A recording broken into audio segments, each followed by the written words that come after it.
अन्नपूर्णे सदा पूर्णे शंकर प्राणवल्लभे ज्ञान वैराग्य सिद्ध्यर्थम भिक्षाम देहि च पार्वती। माता अन्नपूर्णा का व्रत हिंदू धर्म में विशेष महत्व रखता है। इस व्रत की कथा में अन्नपूर्णा माता और भगवान शिव के बीच का संवाद और उनकी कृपा से भक्तों को मिलने वाले लाभ का वर्णन है। व्रत करने वाले व्यक्ति को यह कथा सुनना या पढ़ना अनिवार्य माना जाता है। कथा के श्रवण करने से व्यक्ति के समस्त पापों का नाश होता है और उसे पुण्य की प्राप्ति होती है। इस व्रत कथा के माध्यम से हम जानेंगे कि कैसे अन्नपूर्णा माता ने भगवान शिव को अन्न का महत्व समझाया और भक्तों को अन्न की महिमा का अनुभव कराया। तो आइए सुनते हैं अन्नपूर्णा माता की व्रत कथा।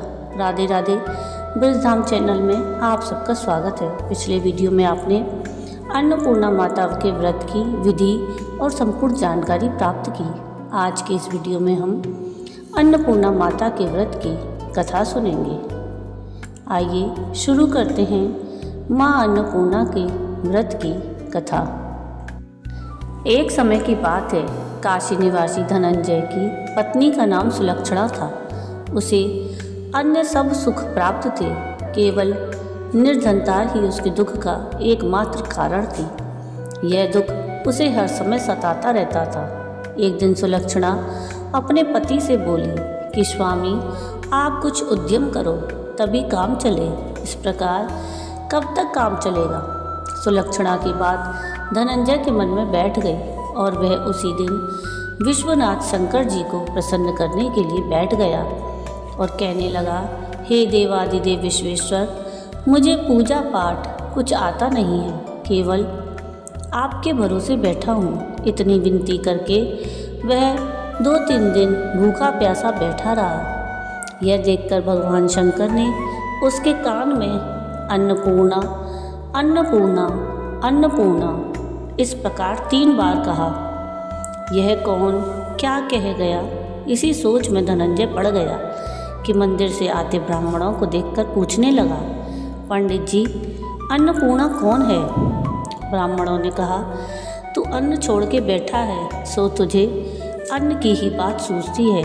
जा, घर जाकर अन्न ग्रहण कर। धनंजय घर गया, अपनी स्त्री से सारी बात कही। वह बोली, नाथ, चिंता मत करो, स्वयं शंकर जी ने यह मंत्र दिया है, वे स्वयं ही खुलासा करेंगे। आप फिर से जाकर उनकी आराधना करो। धनंजय फिर जैसे का तैसा पूजा में बैठ गया। रात्रि में शंकर जी ने आज्ञा दी और कहा कि तू पूर्व दिशा में चला जा। वह अन्नपूर्णा माता का नाम जपता जाता और रास्ते में फल खाता, झरनों का पानी पीता। इस प्रकार कितने ही दिनों तक चलता गया। वहाँ उसे चांदी सी चमकती वन की शोभा देखने में आई। सुंदर सरोवर देखने में या उसके किनारे कितनी ही अप्सराएं झुंड बनाए बैठी थीं। एक कथा सुनती और सब मिलकर माँ अन्नपूर्णा इस प्रकार बार बार कहती थी। यह अगहन या अर्थात मार्गशीर्ष मास की उजली रात्रि थी और आज से ही व्रत का आरंभ था। जिस शब्द की खोज करने वह निकला था, वह उसे वहाँ पर सुनने को मिला। धनंजय ने उनके पास जाकर पूछा कि हे देवियों, आप यह क्या करती हो? उन सब ने कहा कि हम सब माँ अन्नपूर्णा का व्रत करती हैं। धनंजय ने पूछा, व्रत पूजा करने से क्या होता है? यह किसी ने किया भी है? इसे कब किया जाए? कैसा व्रत है? मैं और कैसी विधि है? मुझसे भी विस्तार से बतलाओ। वे कहने लगी, इस व्रत को सब कोई कर सकते हैं। 21 दिन तक के लिए 21 गांठ का सूत लेना चाहिए। 21 दिन यदि ना बने तो 1 दिन उपवास करें। यह भी ना बने तो केवल कथा सुनकर प्रसाद लें। निराहार रहकर कथा कहें। कथा सुनने वाला यदि कोई ना मिले तो पीपल के पत्तों को रख सुपारी या घृत कुमारी वृक्ष के सामने कर, दीपक को साक्षी कर, सूर्य, गाय, तुलसी यह महादेव को बिना कथा सुनाए मुख में दाना ना डालें। यदि भूल से कुछ पड़ जाए तो 1 दिवस फिर उपवास करें। व्रत के दिन क्रोध ना करें और झूठ ना बोलें। धनंजय बोला कि इस व्रत के करने से क्या होगा। वे कहने लगी, इसके करने से अंधों को नेत्र मिले, लूलों को हाथ मिले, निर्धन के घर धन आए, बांझ को संतान मिले, मूर्ख को विद्या आए। जो जिस कामना से यह व्रत करे माँ उसकी इच्छा पूरी करती हैं। वह कहने लगा, बहनों मेरे पास भी धन नहीं है, विद्या नहीं है, कुछ भी तो नहीं है। मैं तो दुखिया ब्राह्मण हूँ, मुझे इस व्रत का सूत दोगी? हाँ भाई, तेरा कल्याण हो, हम तुम्हें अवश्य देंगे। ले इस व्रत का मंगल सूत ले। धनंजय ने व्रत किया। व्रत पूरा हुआ तभी सरोवर में से 21 खंड की स्वर्ण सीढ़ी हीरा मोती जड़ी हुई प्रकट हुई। धनंजय जय अन्नपूर्णा कहता जाता। इस प्रकार कितनी ही सीढ़ियाँ उतर गया तो क्या देखता है कि करोड़ों सूर्य से प्रकाशमान अन्नपूर्णा का मंदिर है। उनके सामने स्वर्ण सिंहासन पर माता अन्नपूर्णा विराजमान हैं। सामने भिक्षा हेतु शंकर भगवान खड़े हैं। देवांगनाएं चंवर डुलाती हैं, कितनी ही हथियार बांधे पहरा देती हैं। धनंजय दौड़कर जगदम्बा के चरणों में गिर गया। देवी उसके मन का क्लेश जान गई।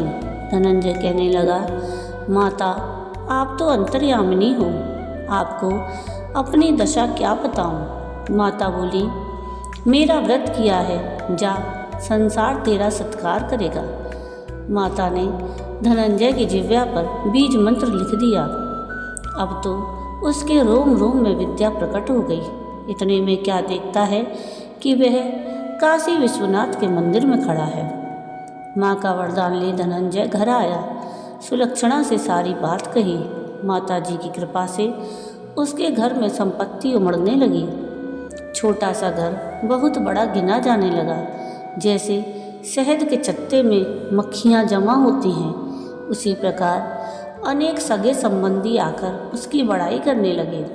कहने लगे, इतना धन और इतना बड़ा घर, सुंदर संतान नहीं तो इस कमाई का कौन भोग करेगा। सुलक्षणा से संतान नहीं है, इसलिए तुम दूसरा विवाह करो। अनिच्छा होते हुए भी धनंजय को दूसरा विवाह करना पड़ा और सती सुलक्षणा को सौत का दुख उठाना पड़ा। इस प्रकार दिन बीतते गए। फिर अगहन मास आया।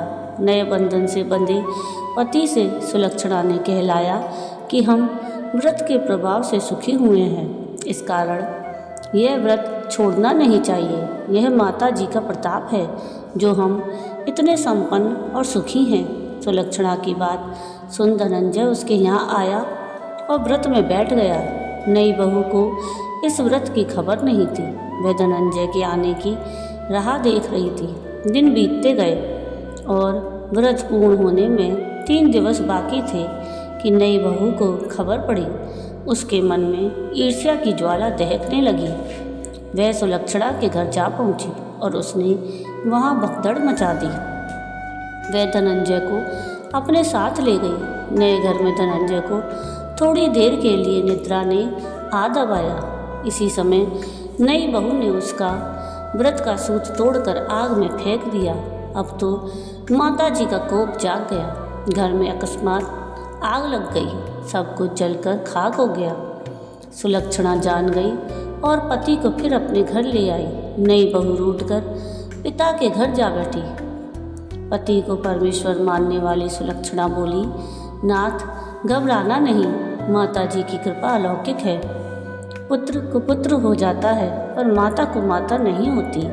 अब आप श्रद्धा और भक्ति से आराधना शुरू करो, वे जरूर हमारा कल्याण करेंगी। धनंजय फिर माता के पीछे पड़ गया। फिर वही सरोवर सीढ़ी प्रकट हुई। उसमें माँ अन्नपूर्णा कहकर वह उतर गया। वहाँ जा माता जी के चरणों में रुदन करने लगा। माता प्रसन्न होकर बोली, यह मेरी स्वर्ण की मूर्ति ले, उसकी पूजा करना। तू फिर सुखी हो जाएगा। जा, तुझे मेरा आशीर्वाद है। तेरी स्त्री सुलक्षणा ने श्रद्धा से मेरा व्रत किया है, उसे मैंने पुत्र दिया है। धनंजय ने आंखें खोली तो खुद को काशी विश्वनाथ के मंदिर में खड़ा पाया। वहाँ से फिर उसी प्रकार वह अपने घर आया। इधर सुलक्षणा के दिन चढ़े और महीने पूरे होते ही पुत्र का जन्म हुआ। गांव में आश्चर्य की लहर दौड़ गई। इस प्रकार उसी गांव के निसंतान सेठ के पुत्र होने पर उसने माता अन्नपूर्णा का मंदिर बनवा दिया। उसमें माता जी धूमधाम से पधारी, यज्ञ किया और धनंजय को मंदिर के आचार्य का पद दे दिया। जीविका के लिए मंदिर की दक्षिणा और रहने के लिए बड़ा सुंदर सा भवन दिया। धनंजय स्त्री और पुत्र सहित वहाँ रहने लगा। माता जी के चढ़ावे में भरपूर आमदनी होने लगी। उधर नई बहू के पिता के घर डाका पड़ा, सब लुट गया। वे भीख मांगकर पेट भरने लग गए। सुलक्षणा ने यह सुना तो उन्हें बुला भेजा, अलग घर में रख लिया और उनके अन्न वस्त्र का प्रबंध कर दिया। धनंजय, सुलक्षणा और उसका पुत्र माता जी की कृपा से आनंद से रहने लगे। माता जी ने जैसे उनके भंडार भरे वैसे सबके भंडार भरे। जय अन्नपूर्णा माता की। तो ये थी अन्नपूर्णा माता के व्रत की कथा। आपको आज की ये कथा कैसी लगी मुझे कमेंट करके ज़रूर बताइएगा। और अगर आपको आज की ये कथा पसंद आई हो तो प्लीज़ इसको लाइक शेयर ज़रूर कीजिएगा और प्लीज़ मेरे चैनल को सब्सक्राइब कीजिएगा और कमेंट में राधे राधे ज़रूर लिखिएगा। वीडियो पूरा देखने के लिए थैंक यू। राधे राधे।